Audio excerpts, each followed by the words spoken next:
To fa, ana wata siyasa da wata rigima sai a cikin jihar ta Kano. A yanzu haka dai bayan kotu ta bayyana cewa Aminu Ado Bayero shine sarki har sai an yi zaman kotu, inda kuma gwamnatin jihar Kano ta yi appeal ta ɗaukaka ƙara akan lamarin wanda bata yarda da wannan hukunci na wannan kotu da ta yanke ba.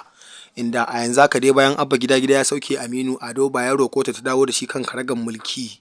Inda har ya samu damar komawa Nasarawa, gidan gwamnatin jihar Kano na Nasarawa ya zauna a ciki, inda a nan yake karɓar fadanci kuma yake yin lamuransa.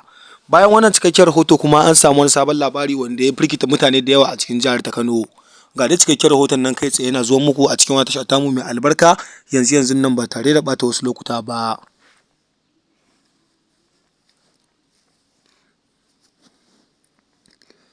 Assalamu alaikum mai sauraro. Barka da zuwa wani tasha tamu mai suna Kano Hausa News TV. To da Allah, inda wani zuwan ka ne na farko, ka daure ka dangwala mana subscribing kana ka danna mana alama ƙararrawa. Domin hakan shine zai baka damar samun cikakkun bidiyoyin mu da kuma zafafa akan lokaci da zarar mun dora. Mun gode da kallon wani tasha tamu mai suna Kano Hausa News TV da kuke yi a koda yaushe. Godiya ta musamman ga dukkan masu sauraron mu a cikin wannan channel ɗin tamu mai ɗimbin albarka.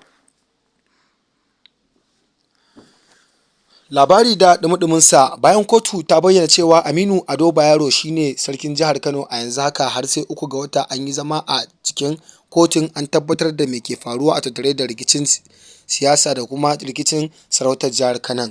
Inda nan da nan Abba Kabir Yusuf ya ɗaukaka ƙara, sannan kuma kotu ta ce kar ya ƙara bayyana kansa a matsayin sarkin jihar Kano wato Aminu Ado Bayero, tunda an riga da an sauke shi a yanzu haka. Kuma kotun ta bayyana cewa 'yan sanda su yi maza su kamo shi, su fitar da shi daga cikin gidan sarautar da yake cikin local government ɗin Nasarawa, domin kuwa barinsa a cikin gidan zai iya haddasar da tarzoma a cikin jihar ta Kano.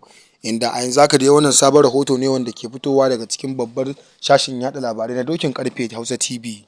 Dokin Karfe Hausa TV su ne suka wallafa cikakken wannan rahoto, sannan kuma suka tabbatar da ingancinsa.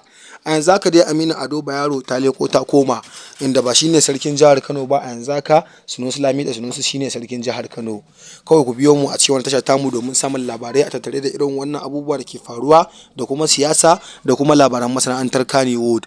Kai kuma mai sauraro, me ra'ayinka tattare da wannan rahoto da muka maka?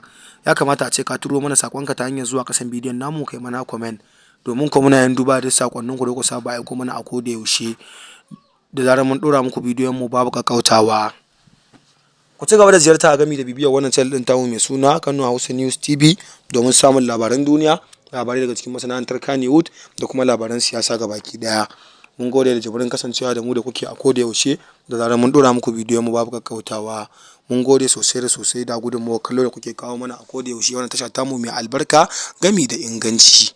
Godiya ta musamman ga dukkan masu sauraron mu a koda yaushe.